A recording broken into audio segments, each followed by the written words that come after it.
New at 6, a look at COVID data just released by the North Carolina health officials. Right now, the number of viral particles found in wastewater are up by over 9 million. ER visits are down from a week ago, but new cases are up by almost 2,000. And tonight, are we any closer to the end of all of this? Yeah, that's a big question everybody wants to know, because right now, when you look at the COVID cases here in the Queen City, many are wondering if this virus will ever truly go away.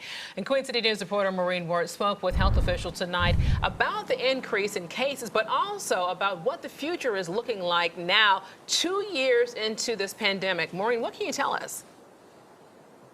Well, Alicia, it's another tool in the toolbox. Health officials are really optimistic about the new Novavax vaccine, which was just approved by the CDC.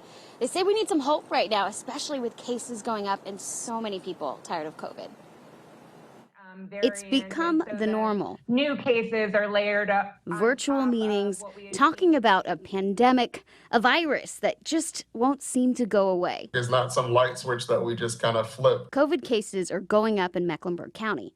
And we know it doesn't just stick to city limits. What is the hope and is still sort of the unknown is how many more. Over in South Carolina, cases are going up too.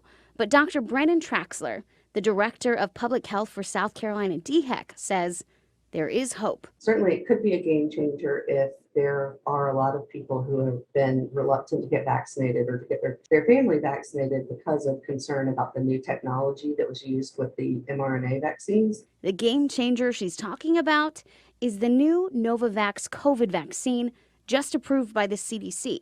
She says South Carolina is prepared to get the doses when they're ready. Still to be determined is whether it lasts longer, its effectiveness, and so whether you need to get a booster as quickly with it. It's another tool to fight COVID, hopefully getting us closer to some kind of end. I would say that we are at endemic phase, but even within the endemic phase, we're going to have increases in activity.